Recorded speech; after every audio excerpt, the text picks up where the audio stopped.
Bonjour à tous, bienvenue sur ma chaîne. Moi c'est Shannon, j'ai 10 ans d'expérience en vente. J'accompagne les entrepreneurs et les commerciaux à vendre plus et à vendre mieux grâce à la psychologie. Aujourd'hui, on va analyser une phase de découverte. J'ai Simon qui m'a envoyé son appel de découverte avec un prospect. Je vous donne le contexte. Simon propose une solution de prospection multicanal qui s'appelle Lemlist, prospection que j'adore puisque j'en suis l'ambassadrice. Cette solution, elle permet de faire de la prospection téléphonique, elle permet de faire de la prospection par mail sur LinkedIn et donc elle augmente considérablement la conversion puisqu'on le sait, c'est une statistique, 287% de conversion supplémentaire quand on utilise du multicanal versus du monocanal. Sur Lemlist, vous pouvez envoyer des vocaux directement depuis LinkedIn de manière un peu plus automatisée. Donc on gagne du temps, on cible, on peut segmenter, on peut récupérer les numéros de téléphone et les adresses email. On a vraiment une solution tout en un pour prospecter. Donc si vous avez des SDR, c'est génial parce que tout est centralisé. Et si vous êtes commercial ou entrepreneur et que vous voulez prospecter de manière beaucoup plus efficace sur des réseaux sociaux comme LinkedIn ou directement par mail, je vous recommande fortement d'utiliser Lemlist. C'est une des solutions les plus efficaces du marché. Et personnellement, je trouve que c'est la plus simple à utiliser, la plus intuitive et celle qui permet le plus de personnaliser. Parce que n'oublie pas, la prospection, c'est pas uniquement de l'automatisation, c'est surtout de la personnalisation. Et on passe à l'analyse. Donc Simon est dans un appel de découverte. Le prospect a fait une demande, était intéressé par le produit. L'objectif de Simon étant donc de convertir le prospect. Dans cette vidéo, je vais analyser directement les plus, les moins, ce que fait Simon de bien, ce qui pourrait améliorer. Et n'hésitez pas à prendre des notes parce que ça peut peut-être vous aider. Il y a peut-être des choses que vous faites sans forcément vous en rendre compte et qui pourraient vous aider à convertir plus. Je suis preneuse également des feedbacks si vous en avez. L'objectif étant bien évidemment sur cette chaîne de s'améliorer en vente. Donc n'hésitez pas à mettre vos commentaires et vos avis. Je réponds bien évidemment à tout. En tout cas, vous inquiétez pas, j'ai rien de prévu après, donc on pourra déborder Top, euh, si ça top, vous top. va également pour vous. Non, c'est parfait, y a aucun problème. Si tu peux me donner 30 secondes, je finis juste un petit truc, comme ça. Alors, à ce moment-là, je trouve ça très bien qu'il apporte la flexibilité en disant bon, il y a eu un petit peu de retard sur le rendez-vous, on peut un peu déborder. Par contre, ce que je recommande en général, c'est donner toujours un temps. Ne dites pas j'ai rien de prévu après. Je trouve que le fait de dire j'ai rien de prévu après peut laisser sous-entendre que vous travaillez pas beaucoup, que vous avez pas beaucoup de clients et donc ça vous met déjà dans une position un peu d'infériorité. Là, le prospect est plutôt sympa et il dit oh, bon bah parfait, moi aussi, donc ça ira. Mais l'objectif, c'est plutôt de dire j'ai quelques minutes de battement si nécessaire de déborder. Mais on a prévu une heure en tout cas. Est-ce que cette heure-là est toujours bon pour vous? Je trouve que ça permet de cadrer un peu plus l'appel, même si le prospect a l'air plutôt sympathique. Donc c'est pas non plus choquant, mais c'est juste une petite recommandation que je fais. Parce que j'étais en train de chatter avec quelqu'un de l'équipe et comme ça. Pas de souci, vraiment 30 secondes, 1 minute, aucun problème. Tac. Bon, là, 30 secondes, 1 minute, aucun problème. Si le prospect demande un peu de temps, je pense que c'est pas forcément nécessaire de dire ah oui, allez-y, prenez votre temps, vous en faites pas, ce que vous voulez. Je vois la démarche et je trouve ça plutôt sympathique, mais faut faire attention à quand même garder une position assez professionnelle et ne pas trop rentrer dans le oui, oui, bien sûr, avec grand plaisir, faites ce que vous voulez. Parce que votre temps est aussi précieux que le sien et ça, il faut pas l'oublier. Simon, tu es basé où? Là, je suis basé à Paris. Et toi? Super, à Bruxelles. À Bruxelles. Oh, sympa Bruxelles. Ouais, non, on est. C'est sympa, mais il y a une partie de l'équipe qui est à Madrid. Oh, c'est plus sympa Madrid que Bruxelles pour le coup. Je crois que eux, ils ont gagné un champ. Si tu veux, je te fais une présentation super rapide de notre boîte, comme ça permettra aussi de donner des perspectives. Ok. Nous, Bah, une boîte juste avant, du coup, moi, ce que je m'étais dit un peu pour cette visio, c'était commencer par une présentation globale de la boîte. Ouais. Ensuite, j'aimerais bien que tu me présentes un peu l'équipe sales, comment ça marche, comment ça fonctionne. Ensuite, on pourra passer à la démo et te montrer comment on pourra l'utiliser pour ton équipe. Et ensuite, à la fin, discuter du pricing et de l'implémentation.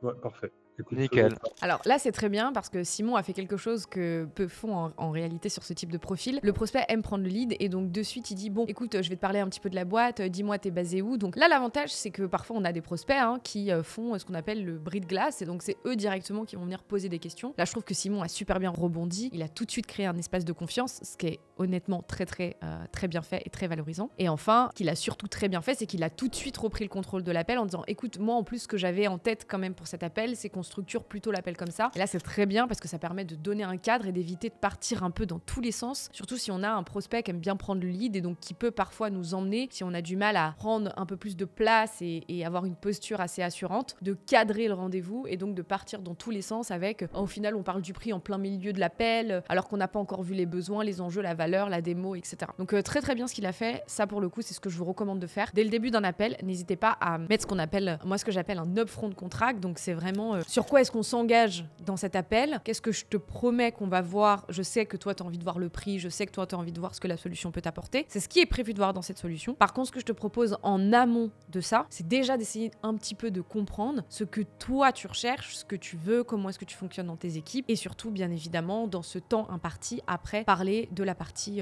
investissement et prochaine étape si nécessaire. Est-ce que c'est bon pour toi? On a 1 heure, ok super, bon on peut commencer par un petit tour de table quand même. Cette structure, je l'ai un peu fait de manière désorganisée, mais c'est pour vous donner l'idée. Cette structure, elle permet surtout de faire comprendre aux prospects que l'appel est cadré, qu'il est structuré, qu'il est préparé, sur un niveau un peu plus supérieur avec les commerciaux très à l'aise et sur de la vente peut-être un peu plus complexe, un peu moins de rendez-vous transactionnels. Ce que je vous recommande, c'est bien évidemment de faire vos recherches en amont pour vraiment arriver et dire voilà moi ce que je connais de ta société, est-ce que tu me confirmes, est-ce que tu es d'accord avec ça, est-ce que toi tu as des éléments que tu souhaiterais partager. Si j'ai bien compris, là, votre plus grosse problématique, c'est de trouver des prospects dans toute la région Europe, mais de les filtrer. Par exemple, maintenant, je veux contacter des prospects en Allemagne ou au UK ou en Espagne et de garder cette personnalisation à grande échelle pour chacun de vos cibles, de vos personnels selon le pays.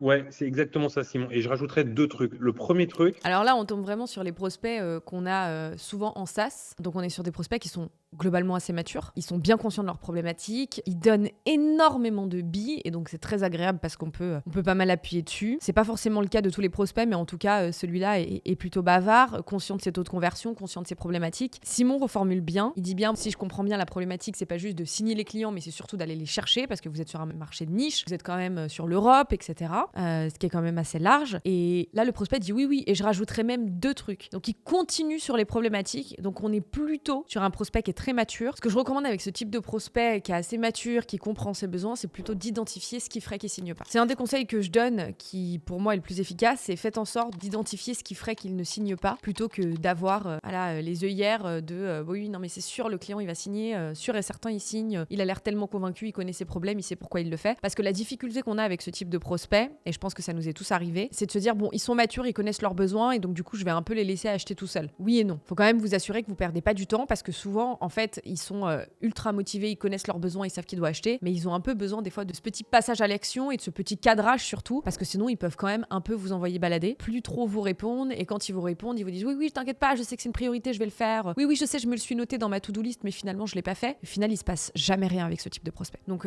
faut faire attention, il est très mature mais à mon avis il faut quand même creuser. Là on est au début de l'appel, donc on est à 11 minutes. Donc c'est normal qu'à ce stade-là, il a laissé parler le prospect et qu'il se soit principalement concentré sur la reformulation. Mais faites attention à ça. Je le dis là parce que c'est la première fois que j'écoute l'appel. Mon but étant bien évidemment que vous puissiez voir ma réaction en live aussi sur cet appel et comprendre un peu ce qui ferait que le client achète ou pas. Pour moi, vous avez vraiment la bonne vision de ne pas aller en masse comme des débiles, de garder cet aspect de personnalisation, de qualité, pour pas que du coup dans votre industrie on vous voit comme une start-up, comme vous l'avez dit, et perdre cette confiance que vous avez mis du temps à bâtir, mais automatiser tous les trucs qui vous prennent beaucoup de temps. Donc typiquement les follow-up, on peut automatiser tout ça.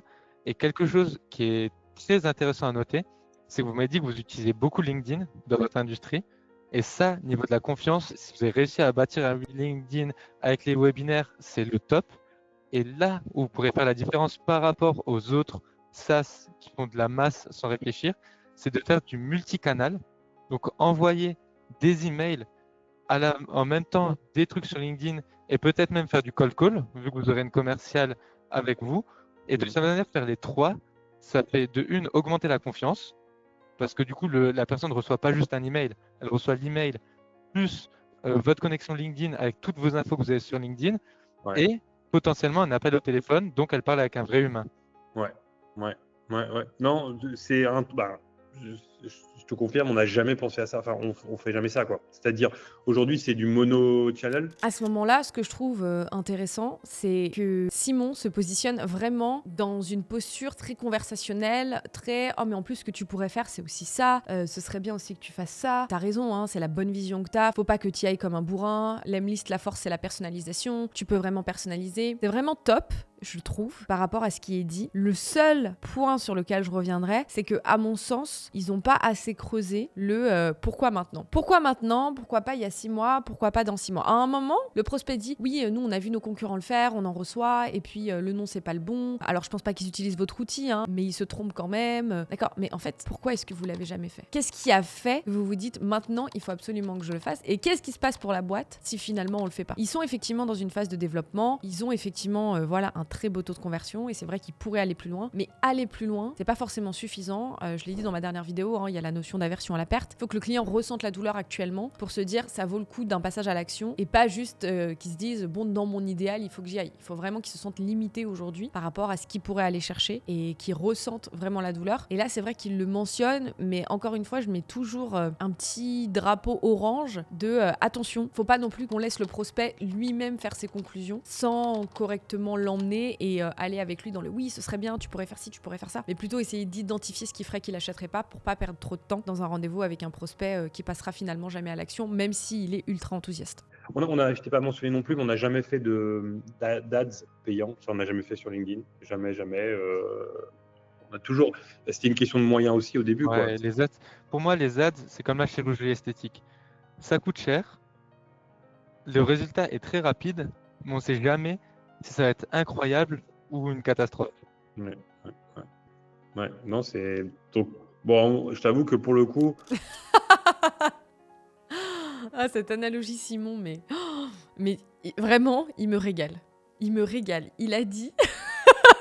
Le prospect lui dit, c'est une question de stratégie. C'est vrai qu'on n'a pas pensé à faire du multicanal. On a pensé à faire des ads à un moment. C'est un bon point à creuser, surtout quand on vend un outil de prospection, parce qu'il faut pas que le budget il passe dans de l'ads et pas dans l'outil de prospection. Il lui dit, les ads, c'est comme la chirurgie esthétique. Ça coûte très cher, les résultats sont rapides, mais on sait jamais si ça va être incroyable ou si ça va être une catastrophe à la fin.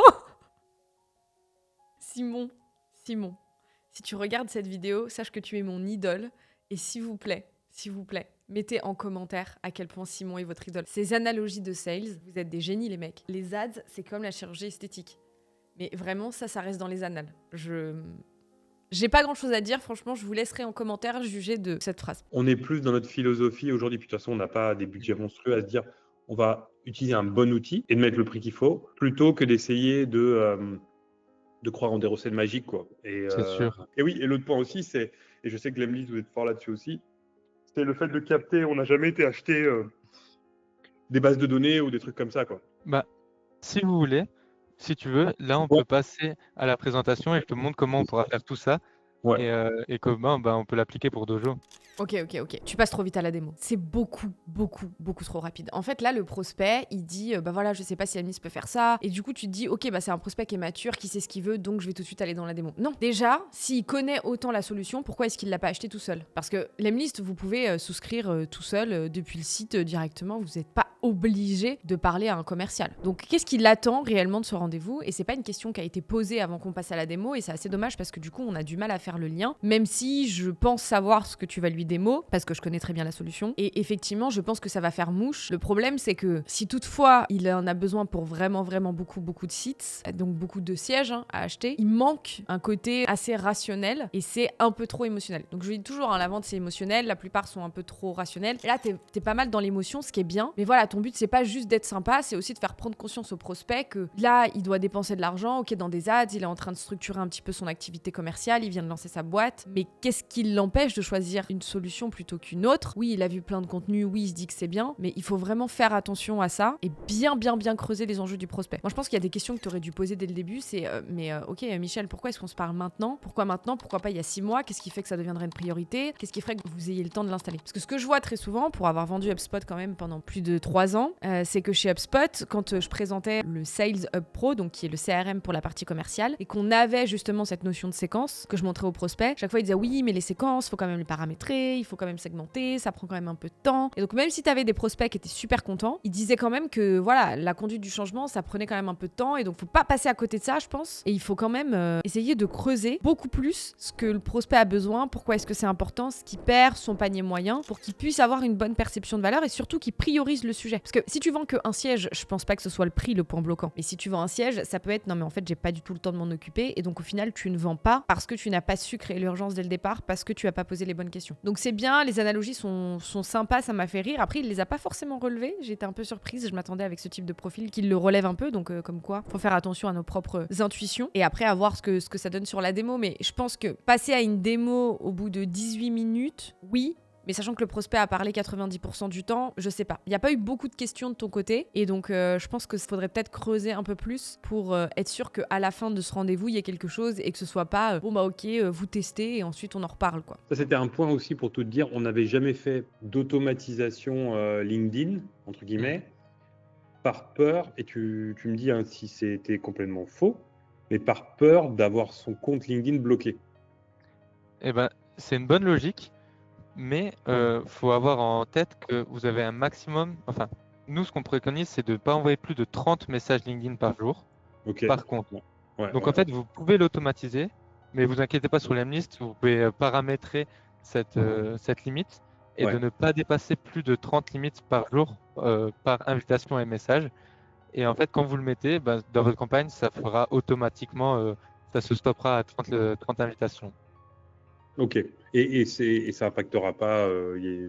Ça n'impactera pas la délivrabilité. Et même ce que moi je conseille, c'est de mettre cette limite à 20 pour quand même que vous, de votre côté, si vous voyez des contacts intéressants, que vous pouvez manuellement dire ah bah tiens, lui, j'ai envie de me connecter sans avoir peur de cette limite. Non, clairement. Très très très bonne réponse des objections. Là, le prospect lui dit voilà, nous on n'a jamais osé mettre en place des automatisations parce qu'on avait peur qu'on se fasse ban notre compte LinkedIn, qui est logique sur la prospection automatisée LinkedIn. Et Simon dit bah écoutez, il y a une limite et vous pouvez l'automatiser sur l'Emlist, comme ça vous êtes sûr que c'est 30, si vous envoyez pas plus de 30 messages et invitations par jour, il n'y a aucun risque que vous vous fassiez ban votre compte LinkedIn. Et moi ce que je vous recommande, c'est même de mettre en dessous, comme ça si vous identifiez vous-même des prospects, vous avez la possibilité d'échanger directement avec eux. Je trouve que c'est une excellente réponse à l'objection parce que ça le rassure, c'est rationnel, c'est logique. Après maintenant, ça peut se creuser un peu plus et ce serait plus de dire, pourtant tout à l'heure vous m'aviez parlé de mettre ça en masse, parce que tout à l'heure faut pas oublier que le prospect il a mentionné le fait d'envoyer plus de manière beaucoup plus automatisée, parce que voilà, il sait que l'Emlist c'est la personnalisation, mais il voulait faire un peu plus de masse. Donc là l'objectif c'est aussi peut-être de le mettre face à ça pour être sûr que ça ne revienne pas comme une objection derrière. Donc plutôt lui demander, et tout à l'heure vous m'aviez dit que vous vouliez faire de la masse, quand vous parlez de masse vous pensez à combien exactement? Et là le propos que tu as eu derrière aurait eu beaucoup plus d'impact, parce que là tu dis 30 alors qu'il a pas vraiment conscience du nombre de personnes qu'il veut contacter par jour, et donc potentiellement il se dit bah non mais moi je pensais que je pouvais en contacter au moins 50-100, alors qu'en réalité tu vois, s'il dit masse, il dit bah au moins 20 personnes par jour, et là tu dis bah par rapport à ce que vous m'avez dit tout à l'heure, vous êtes tranquille vis-à-vis de ça parce que le maximum c'est 30, ta réponse elle a beaucoup plus d'impact, d'où l'importance encore une fois de poser correctement les questions au début. Mais sinon très très bonne réponse, en tout cas de l'objection, t'avais la réponse donc bien traité, mais un peu plus d'impact si tu creuses. Est-ce que typiquement un CEO qui fait du sales, ça peut pas être perçu comme positif ou négatif? De notre avis, au début, on s'était dit peut-être que ça fait un peu bizarre. Où tu mets, justement, c'est pour ça qu'on fait venir un sales, où lui, pour le coup, et je mets vraiment des guillemets, il peut faire du sale, il peut aller plus chercher quoi, en détail, plutôt que, je sais pas, moi, à chaque fois que je vois, pour tout te dire, j'ai une prospection et que je vois que le type qui me contacte de manière en froid comme ça, il est CEO, je me dis toujours qu'il y a un truc. Peut-être que je me trompe, peut-être que je me dis, mais je me dis, non, si tu es le CEO, normalement tu fais autre chose. Et c'est faux, parce qu'on sait très bien que le CEO, il doit aller chercher du business. C'est mon rôle. Mon rôle, c'est d'aller chercher du boulot. Là, c'est un très bon point que le prospect donne, parce que je pense que c'est une belle leçon à tirer, qui est en lien avec la dernière vidéo que je vous ai partagée. Les prospects font toujours des raccourcis par rapport à leur propre biais. L'être humain de manière générale. Il se dit, comme moi, je vois que quand il y a un CEO qui me contacte, je me dis, ah bah il a pas de business, et que c'est bizarre, et bah du coup, je me dis que mes prospects doivent penser pareil. Alors que c'est pas forcément le cas. En général, quand un CEO vous contacte, vous avez beaucoup plus de chances de réponse, parce que la personne se sent un peu plus valorisé et que le statut de CEO, on se dit, bon, je vais au moins lui répondre même si je suis pas intéressé. Et c'est statistique, quand un CEO envoie un message, il a beaucoup plus de réponses que quand un commercial en envoie un. Mais toutefois, ça montre bien que le prospect est biaisé par ses propres biais, cependant il est quand même ouvert parce qu'il y a, je sais pas, peut-être que je me trompe. Et donc là, ça montre quand même que Simon, t'as réussi un peu à avoir une posture de, il te fait confiance, il te demande conseil, il t'a quand même mis sur un niveau de respect assez équitable au final. Donc plutôt cool si t'as réussi à faire transparaître cette impression au prospect. À titre d'exemple, moi, en tant que sales, j'ai l'impression que le CEO, quand il rentre dans des calls de sales, il a un peu une aura plus grande où, entre guillemets, quand le client il est en face du CEO, il a confiance à la personne. Donc pour moi, ça peut être vu comme un avantage. Et même le CEO de ma boîte s'occupait des sales jusqu'à encore l'année dernière ou il y a 2 ans, quoi. Sur l'Emlist, vous pouvez choisir l'expéditeur. Donc même si c'était pas le CEO qui crée la campagne, vous pouvez choisir l'expéditeur. Là, par exemple, moi qui m'appelle Simon, bah, je peux envoyer au nom de Alexandre, Connor, qui sont des collègues sales. Donc c'était peut-être pas forcément le CEO qui écrivait les campagnes, mais on pouvait très bien envoyer des noms, des campagnes au nom du CEO ou du Head of Sales pour avoir justement plus de crédibilité. Et ouais, non, c'était. Après, j'imagine de toute façon, tout est une question de test. On teste des campagnes et si ça marche pas, ben on change. Totalement. Et aussi, c'est une question de perspective. Peut-être pour certaines personnes. Là, c'est très bien ce que tu fais, Simon, parce que il dit tu, mais parce que j'imagine que tu regardes la vidéo. Tu te mets vraiment dans la peau du CEO et t'hésites pas aussi à lui apporter une autre perspective. En disant, bah, c'est marrant parce que nous, on a montré que, en réalité, quand le CEO envoyait un email, il avait beaucoup plus d'aura. Tu vois, c'est un peu ce que j'ai dit avant. J'avais pas réécouté le call, donc très bien là-dessus, on a la même vision. Et effectivement, tu vois, le prospect, on sent qu'il est un peu sceptique, mais il est totalement ouvert puisque c'est lui qui t'a demandé son avis, d'où l'importance de laisser le contrôle. Et après, il dit, bah, de toute façon, c'est une question de test, hein, faut tester. Là, c'est très très bien, très bien, mais comment tu pourrais appuyer beaucoup plus pour lui déclencher l'achat. Est-ce qu'il y a d'autres trucs que tu aimerais tester justement et vraiment changer la tournure de la démo où il a vraiment cette sensation de j'ai plus aucun doute en fait, t'as vu exactement comment est-ce que ça marchait et tu te positionnes plus comme un expert que voilà, je vais te montrer un peu ce qu'on peut faire. C'est vraiment ok. Il y a des tests que tu aimerais faire en particulier et comme ça, si jamais il te demande une période d'essai, toi, tu peux l'accompagner dans l'évaluation de cette période. Et pour la base, ça c'est peut-être un autre point que tu voulais couvrir après, c'est la base de données. Ouais. Ça, c'est à nous de la fournir ou vous pouvez aussi avoir une base de données, quoi. Ne vous inquiétez pas, on a tout ce qu'il vous faut. Alors ça, du coup, c'est notre base de données. Ouais. Elle ressemble à celle de LinkedIn. C'est pas exactement la même, mais c'est dans le même esprit. Et en fait, là, vous avez tous les filtres. Donc, vous pouvez chercher par pays. Là, c'est intéressant parce que tu dis la base de données, l'Emlist, elle ressemble à celle de LinkedIn. C'est pas la même, mais c'est dans le même esprit. C'est intéressant ça, mais il n'y a pas d'avantage à ce que tu dises ça. Parce qu'en fait, tu dis, oui, ok, d'accord, c'est bien, mais c'est quoi l'avantage ? Faut que tu mettes un avantage en avant. Et je pense qu'il y en a un que tu peux mettre, c'est que du coup, en termes de segmentation, c'est beaucoup plus simple parce que t'as pas besoin d'apprendre à le faire. Ça fonctionne exactement comme LinkedIn. Beaucoup plus simple d'adoption, donc pour toi, pour tes associés et pour les autres. Donc beaucoup plus simple de mise en place. T'as pas vraiment donné d'argument. T'as juste énoncé une caractéristique, mais il manque la preuve derrière. Est-ce que si on pas imaginons parce que généralement sur LinkedIn aussi on a les gens en fait et parfois on n'arrive pas à connecter avec eux. Ils veulent pas, mais on va leur envoyer un email. Est-ce que si on vous donne le nom des personnes, vous pouvez trouver? De toute façon, elle sera dans votre base de données. C'est ça. En fait, là, ouais, vous pouvez voir aux États-Unis 80 millions. Bon, là, c'est toute industrie confondue, mais vous pouvez ensuite chercher le secteur et là, plutôt dans la ou dans. Ouais, ou alors plutôt vous pouvez mettre. Mais nous après, si je regarde type d'entreprise, nom d'entreprise, est-ce qu'il y a un filtre par position, par job de la personne ou Bah là, vous pouvez filtrer par le contact. Donc, l'intitulé le nom de l'école, intérêt, ville, nom complet, par les compétences. Et je sais que pour filtrer par le nom du poste. Ouais, j'ai vu en haut, je crois. J'ai vu un ici. Durée, tac. Titre du poste actuel. Ouais. Et si vous mettez, par exemple, on va mettre customs, donc c'est C-U-S-T-O-M-S, customs. C-U-S-T-O-M-S. Voilà. Ça, c'est typiquement, bon, c'est très générique, mais ça va être customs. Juste customs. Et du coup, je laisse dans le secteur de la finance ou dans non, enlever tout secteur. On va dire tout secteur. Bah là, juste la customs. il y a 11 000 personnes aux États-Unis que vous pouvez contacter et que vous pouvez récupérer les emails et les numéros de téléphone. Ouais, typiquement, ça va être. Tu vois, par exemple, je sais pas moi, tout ce qui est US government, c'est pas nous, mais en tout cas, c'est les gens de l'administration. Mais Thermotech, là, le premier, Customs, Mexico, company size, ok. Bah, ça, après, il faut chercher quoi. Et aussi un autre dernier point que je voulais vous montrer. C'est clair pour la database ou vous voulez encore voir quelque chose? C'est clair. Mais je pense que de toute façon, le mieux, c'est de tester quoi. C'est ça.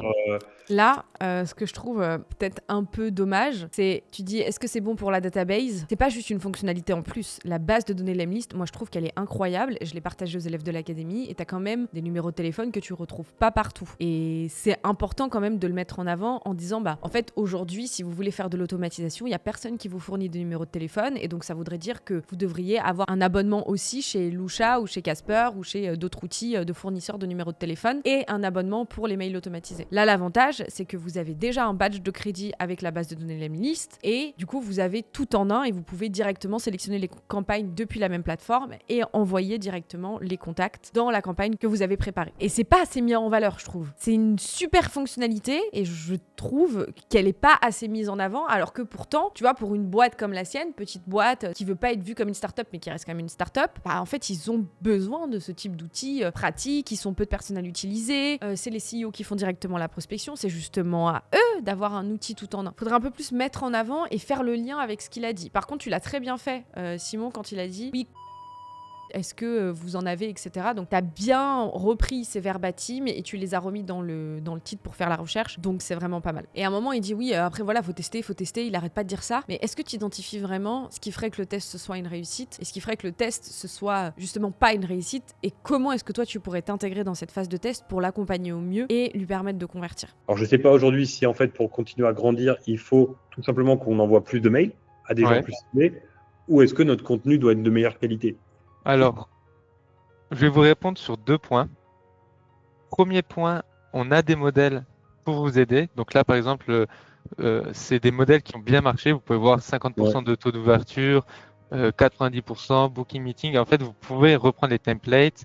Il y a les emails et vous pouvez vous inspirer de ce qui est déjà fait. On n'a pas envie de réinventer la roue. On prend ce qui marche bien et on l'adapte. Mais gros conseil, il faut pas copier-coller exactement la même campagne. Toujours essayer de l'adapter à l'industrie, à ce que vous faites, et même concrètement adapter chaque email. Donc là, quand vous allez rédiger votre email, ne pas simplement mettre bonjour, mais bonjour et ajouter la personnalisation, le prénom de la personne. Donc là, vous inquiétez pas, on a tout dans la base de données et ça reprend directement le nom de la base de données et de faire adapter.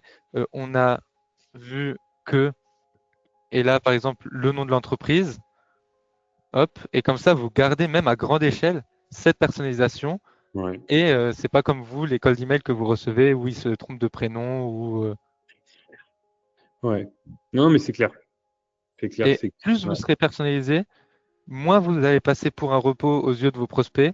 Et plus vous allez convertir. Là, ce qui est intéressant, c'est que bon, le problème un peu aussi dans ce genre de solution, c'est que le prospect te fait entièrement confiance, il te pose plein de questions, mais alors là, il est quand même un peu en train de demander du conseil gratuit, d'où l'importance de bien qualifier, parce qu'il parle de tests, il parle de tester à chaque fois, mais tu vois, il te demande plein de conseils. Vous recommandez ça, il vous recommandez de faire ça, il vous recommandez de faire une campagne par pays, et est-ce que c'est mieux que je fasse ci ou est-ce que c'est mieux que je fasse ça? Faut faire attention à ce que ce ne soit pas non plus un appel de consultation avec du conseil gratuit. Oui, vous avez votre expertise et c'est très bien d'apporter de la valeur à votre client. Par contre, faut pas oublier aussi que on n'est pas là pour faire un rendez-vous d'1 heure et juste donner du conseil. Faut aussi montrer au client qu'il doit quand même aussi avoir un engagement de sa part et qu'il soit sûr d'utiliser notre solution et qu'on soit pas pris entre guillemets pour des lièvres. J'aime pas trop ce terme, mais ça m'est déjà arrivé souvent aussi de donner parfois trop de conseils et au final le prospect est très content, prend les conseils, part et il a eu un audit gratuit alors qu'il aurait pu payer un prestat pour le faire et en fait il comptait pas du tout acheter l'outil. Donc faut un peu faire attention à ça et quand même essayer de faire en sorte d'identifier rapidement si le prospect est engagé pour couper court. Mais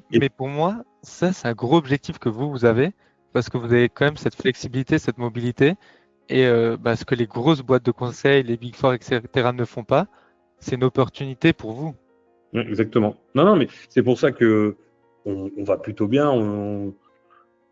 On n'est pas une grosse boîte encore, mais on commence à grandir. On double notre CA chaque année. Alors oui, on a commencé en vrai, la première année d'exercice, c'était 2023. On doit faire chiffre d'affaires. L'année dernière, et cette année, on va faire. On est presque à la milieu d'année, mais on est prêt. On va être entre un truc comme ça. Donc, alors qu'on est parti de zéro. On avait certes du contact, mais en fait, on a du tout monté nous-mêmes. Ok. Donc, en vrai, on peut. Je pense que là aujourd'hui, on a fait tout en amateur, sans rien. Et donc, je pense que si demain on avait ce genre d'automatisation, je dis pas qu'on irait. Bon, si, on irait beaucoup plus vite. Et je pense qu'on pourrait vraiment. Ça pourrait être vraiment décisif pour nous parce que je te dis. Aujourd'hui, tout est manuel et ça prend un temps de dingue. Ouais, j'imagine. Ça prend vraiment un temps de dingue. Et tout le temps que vous passez à faire ça, vous pourrez le réutiliser sur des tâches Ouais, exactement. plus intéressantes. Ouais, exactement. C'est exactement ça aussi ce qu'on se dit et des tâches de développement en interne aussi, voilà, ou tout simplement aussi d'aller participer à des events ou quoi que ce soit pour être plus visible, chose qu'on fait pas aujourd'hui parce qu'on n'a pas le temps. On n'a pas le temps. Ouais. C'est sûr. Là, ce qui est intéressant, c'est que le prospect, il dit lui-même pourquoi est-ce que c'est intéressant, ce qu'il pourrait gagner, il te donne les chiffres. Tu vois, faut que tu creuses. Faut qu'à ce moment-là, tu lui fasses prendre conscience en lui disant, ok, là, vous dites que vous allez faire. Mais concrètement, vous espérez faire combien de plus avec l'Emlist ? Combien d'opportunités vous pensez perdre en n'allant pas dans des salons parce que vous n'avez pas le temps et que vous faites la prospection manuellement ? Quelle est l'aversion à la perte qu'il ressent ? Qu'est-ce qu'il perd réellement à ne rien faire aujourd'hui ? Plutôt que, tu vois, de continuer à le conforter dans oh, bah, notre solution, elle est géniale, elle va vous permettre de faire ci, elle va vous permettre de faire ça, etc. L'Emlist, c'est génial et ça fait beaucoup de choses et ça permet effectivement d'aller chercher un chiffre d'affaires supplémentaire parce qu'on automatise pas mal de choses et qu'on permet d'aller chercher du business. Donc, il y a un ROI qui est quand même assez rapide. Après, tu dois quand même identifier ce qui fait qu'un test est bon ou pas. Il va peut-être pas forcément générer des opportunités le jour même compte tenu des cycles de vente, donc il n'y aura pas de vente, en tout cas, même s'il peut avoir des intérêts prospects. Et surtout, tu dois identifier combien est-ce qu'il perd aujourd'hui à ne pas aller à ces événements pour avoir plusieurs leviers d'achat, plusieurs raisons d'achat. C'est pas juste, oui, mais si on met en place des campagnes, on ira plus vite, parce que là, t'as pas accès à son associé, ils sont quand même plusieurs. L'associé pourrait dire, écoute, on n'a pas vraiment le temps de mettre ça en place, aujourd'hui on est débordé, faut qu'on s'occupe d'autre chose, qui va mettre ça en place, toi t'as pas le temps, etc. Et donc, au final, c'est un deal qui traîne, non pas parce que le prospect n'a pas d'intérêt, mais juste parce qu'en fait, il va mettre ça sous le tapis et il va dire on s'en occupe plus tard parce qu'il n'a pas compris la perte qu'il avait aujourd'hui. Et en fait, ce qu'il faut, c'est lui faire prendre conscience que ce qu'il perd aujourd'hui dans cette situation actuelle est plus importante que le temps qu'il va allouer à essayer de mettre en place cette solution-là. Donc je pense que tu le renforces pas mal dans ses idées, tu lui donnes plein de raisons d'acheter, mais je pense que tu n'identifies pas encore assez les raisons qui feraient qu'il n'achèterait pas. Et je pense que c'est ce petit truc qui te manque. Et ouais, ma dernière question, mais c'est ce que tu vas présenter, c'est de savoir le pricing que vous avez aujourd'hui. Est-ce qu'il couvre l'entièreté des modules, entre guillemets, ou est-ce qu'il faut déjà maintenant, je te dise, bon, bah écoute, ouais, je vais plutôt utiliser ça que ça Non, honnêtement, le pricing que je vais te présenter, ça couvre vraiment absolument tout l'Emlist. Donc, bon, on n'en a pas trop parlé, mais on a également l'Emwarm pour faciliter la délivrabilité. En gros, c'est un outil spécifique pour pas atterrir dans les spams. Donc, typiquement, ce que je vous avais dit, d'avoir plusieurs adresses email, etc. Ouais. Bon, ça sera plus détaillé sur le site internet et c'est très facile à mettre en œuvre, mais c'est un outil pour vraiment pas tomber dans les spams et avoir de la délivrabilité. Ouais. Et aussi l'Emcal, qui est une sorte de calendrier où il y a tous les meetings qui sont centralisés. Et l'Emlist, donc absolument tout ce que je vous ai présenté, la base de données, le séquençage, dans l'abonnement. Le seul truc à payer entre guillemets en plus, c'est si vous voulez trouver des adresses email et des numéros de téléphone. Donc vous en aurez 300 par mois gratuits offerts dans l'abonnement.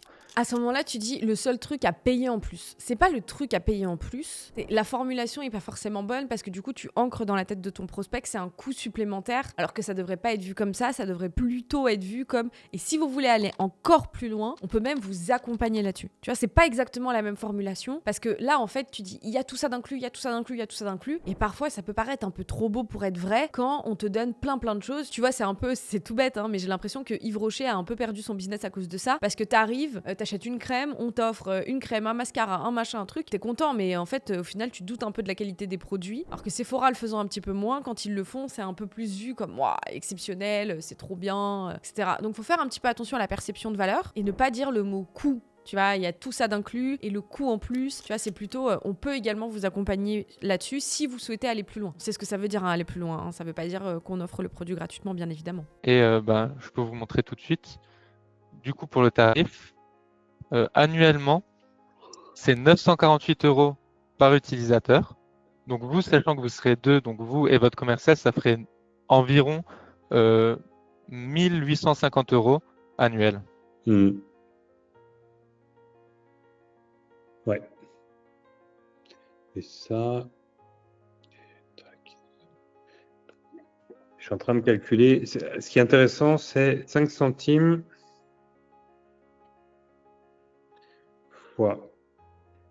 Imaginons, parce qu'il n'y aurait pas de limitation, on est d'accord, mais vous conseillez d'envoyer max 30 mails par jour, c'est ça, hein? C'est ça, entre 30 et 50. 35 ans, donc si tu veux envoyer, on va dire 20, tu travailles lundi, vendredi, on en envoie 1000. Imaginons, je veux faire le bourrin, je veux en envoyer 1000. C'est-à-dire 700 fois 500, c'est 5 centimes à rajouter, c'est ça? Tu m'as dit 5 centimes? C'est ça, mais entre guillemets, il y a 2 éléments à prendre en compte. Au moment de l'annonce du prix, très très très bien le silence parce que ça lui permet vraiment de processer, de réfléchir, etc.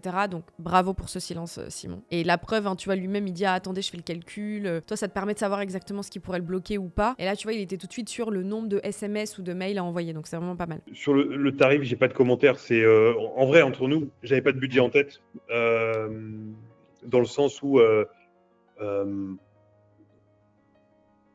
on n'a jamais utilisé d'outils comme ça, on voit plus ou moins, de toute façon, les SaaS, c'est toujours plus ou moins les mêmes, pas le même tarif, mais disons que ça fonctionne toujours sur le même modèle. Et nous, de toute façon, ça serait notre principal outil de prospection. Donc, s'il faut mettre 79 € par mois par user, on va mettre ça. Surtout qu'en vrai, on n'est que 2 et on ne parle pas d'un investissement de 10 000 balles par an, quoi. C'est sûr. Voilà. Donc, non, moi, ça me paraît tout à fait cohérent. Là, maintenant, il faudrait juste qu'on teste. La seule question que je me pose, c'est est-ce que c'est 2 semaines ou est-ce que tu as la possibilité d'étendre ça à 3 semaines de test ou 4 semaines? Je te dis ça pourquoi? Parce que pour moi, je pense qu'il n'y a pas de problème, mais ma nouvelle sales, là, elle n'est pas là cette semaine. Et c'était juste pour être certain qu'elle puisse... De toute façon, on pourrait avoir un essai gratuit pour moi. J'utilise 14 jours. Ça. Je commence après le sien. Pour vous expliquer quand même, ne vous attendez pas à avoir des résultats incroyables pendant juste ces 2 semaines parce que ça prend du temps à se mettre en place. Comme je vous l'ai dit, avec les limites d'envoi d'emails, etc., vous n'allez pas réussir à booker 10 millions de meetings pendant ces 2 semaines. C'est surtout pour prendre en main l'outil. En fait, là, à ce moment-là, tu vois, on parle beaucoup de l'essai. Il dit oui, non, mais c'est juste tester l'UX. Il n'a pas vraiment d'objection. Il comprend que voilà, en 2 semaines, il va pas non plus faire des miracles avec une campagne. Dans ce cas-là, identifie qu'est-ce qui ferait que vous ne partiriez pas avec la solution. Qu'est-ce qui ferait que vous vous dites, ok, cet essai, finalement, c'est pas concluant et on n'y va pas. Pour vraiment identifier les vrais blocages. Là, pour l'instant, tu as encore un petit peu un écran de fumée. Je pense qu'il te manque la vraie raison qui ferait que le client y aille ou y aille pas. Surtout qu'en plus, voilà, quand tu te mets dans la peau d'un entrepreneur, moi, je l'ai déjà vu plusieurs fois. Tu te dis, bah là, je vais pas avoir trop le temps, ça va être fin de semaine et puis ma commerciale, elle est pas là, elle va revenir que la semaine prochaine. Donc, elle va rater une semaine de boulot. Donc, quand elle va venir, l'objectif, c'est qu'il lui récapitule tout ce qu'il y a. La priorité, c'est toujours les clients et c'est pas forcément la mise en place d'outils. Donc là, il te manque peut-être vraiment une vraie raison qui ferait que le client achète. Il sait ce qu'il veut tester, mais il sait pas ce qui ferait que ce soit pas concluant finalement. Si, par exemple, votre essai se termine et votre sales arrive, envoyez-moi un email. Vous avez mon mail et je pourrais faire quelque chose. Et si vous voulez, on peut se recaler tout de suite un point dans 2 semaines à la fin de votre essai pour répondre à vos questions et pour terminer le pricing, quoi. Avec plaisir. Est-ce que vous serez disponible du coup, on va dire, là on est mai, tac, la semaine du 19 mai? Ce qui est assez ironique, c'est que tu es censé planifier un point avec lui cette semaine et je te fais l'analyse de la vidéo maintenant. Donc, est-ce que j'aurai la conclusion de si tu as signé ou pas? Mettez vos pronostics en commentaire et j'y répondrai. Merci beaucoup. Merci beaucoup. Parfait, on se tient au courant, c'était clair. Et Et puis, ben, écoute, on se rappelle donc dans 15 jours. Ok, bon, on a terminé l'analyse de l'appel. C'est vrai qu'il dure très longtemps parce que c'est une découverte, une démo en même temps, etc. Donc sur ce type de produit, c'est assez commun, surtout avec peu d'utilisateurs. L'avantage, c'est que vous avez déjà une version d'essai que vous pouvez tester directement depuis le site, donc c'est plutôt cool et plutôt pratique. Très bien, parce qu'à la fin, j'ai coupé parce que voilà, vous parlez de ville, du coin dans lequel vous êtes, et je trouve que c'est très bien parce que tu gardes toujours cette dernière impression de relationnel, il est sympa. Par contre, vraiment, j'insiste toujours là-dessus. C'est bien d'être sympa avec ses clients et c'est très important de créer un lien et de se rapprocher avec eux. Par contre, attention, on n'est pas là pour être copain. Il faut pas non plus être trop gentil. Tu vois, tu dis oui, rappelle-moi quand ta sales, elle sera ok pour valider le truc. Ok, mais faut vraiment structurer. N'oublie pas que toi aussi, tu peux pas être là pour perdre du temps, même si tu as envie d'être très sympa avec lui. Qu'est-ce qui ferait qu'il signe pas ? Et là, t'as pas de raison, en fait, tu vois. Et si tu sors d'un appel et que t'as pas de raison pour laquelle ton prospect ne signerait pas, c'est qu'à un moment donné, tu t'es loupé dans l'appel et qu'il y a des questions que t'as oublié de poser. Mais c'est pas grave, ça s'apprend. En tout cas, j'ai adoré faire cette petite analyse. Honnêtement, Simon, tu t'en es très bien sorti. Je te mets un 7 sur 10 parce qu'il y a quand même 3 points qui sont super importants à creuser. Le pourquoi est-ce qu'il achèterait pas, pourquoi maintenant, l'impact, etc. Le client est quand même super sympa parce qu'il te donne plein d'infos. C'est pas le cas de tous les clients, donc c'est top. Mais il faut faire attention parce que ça peut souvent nous pousser à nous dire, ok, c'est bon, je fais des raccourcis dans ma tête, je vais vite et du coup j'oublie de poser les bonnes questions. Et après,